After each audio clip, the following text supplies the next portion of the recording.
à tous, content de vous retrouver dans ce mot pour aujourd'hui. Le Seigneur a un désir avec sa parole, c'est que sa parole tombe dans une terre qui va produire, qui va avoir du résultat. Il voudrait que notre contact avec lui aujourd'hui puisse encore nous changer, nous transformer. C'est ce qu'on appelle aussi la bénédiction. Et le Seigneur, voici ce qu'il dit. Il y a une parabole qui est la réalité en ce qui concerne notre rapport avec les Écritures. Il dit, il y a une parabole que Jésus va enseigner dans Luc chapitre 8, et il va dire qu'il y a un semeur qui va sortir pour semer. Et voici, alors qu'il est sur la route pour semer, une partie de la semence va tomber sur le bord du chemin. Sur le bord du chemin, et qu'est-ce qui va se passer sur le bord du chemin? Eh bien, elle va être foulée aux pieds et dévorée par les oiseaux. Il va y avoir une autre semence qui, elle, va tomber sur le rocher. Et comme le roc est dur, la semence ne prendra pas et elle sera brûlée par le soleil. Il y aura aussi une partie qui va tomber au milieu des épines et des ronces et qui ne portera pas de fruits parce que justement, elle n'aura pas assez de soleil, elle n'aura pas assez de quoi pousser et elle sera étouffée. Et il y aura une partie, celle que le semeur va semer dans la bonne terre et qui, elle, portera du fruit. Je crois vraiment que cette image est encore l'image de nos vies. Et il peut y avoir, en ce qui concerne la parole de Dieu qui veut tellement nous faire du bien, différentes façons de l'interpréter. Il peut y avoir celle qui tombe sur le bord du chemin. Ceux qui ne veulent pas rentrer dans les profondeurs et la vérité de la parole de Dieu, c'est comme ceux qui sont sur le bord du chemin.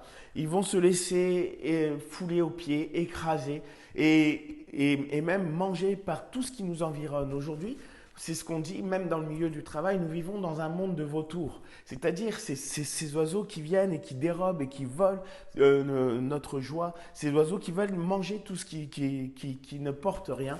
Et voici, le Seigneur dit que sa parole ne soit pas comme une parole qui tombe sur le bord du chemin. Il ne veut pas que cette parole soit foulée aux pieds dans votre vie ou dévorée par les soucis de la vie, parce que autrement elle serait improductive pour vous. Alors que la Bible nous enseigne la foi, la confiance en Dieu, afin qu'il y ait un fruit qui change. La deuxième, c'est que il peut y avoir des cœurs tellement durs que justement cette parole ne pénétrera pas au fond et aussitôt, lorsqu'il y aura des tempêtes, des moments difficiles, cette parole sera comme brûlée, elle s'en ira, elle s'envolera, elle s'éteindra. Il peut y avoir aussi celle qui tombe sur les ronces. Vous savez, la particularité des ronces, c'est qu'elle empêche la lumière d'entrer et qui empêche justement que la semence puisse sortir justement pour refléter ce qu'elle est. Mais voici la semence, voici que les ronces parfois aussi dans notre vie, ce sont les soucis, c'est la souffrance, c'est la maladie qui nous empêche de voir la lumière de Dieu. Dans l'évangile de Jean, il est dit que la lumière de Dieu, que la parole de Dieu était la lumière des hommes et que dans la lumière des hommes était la vie.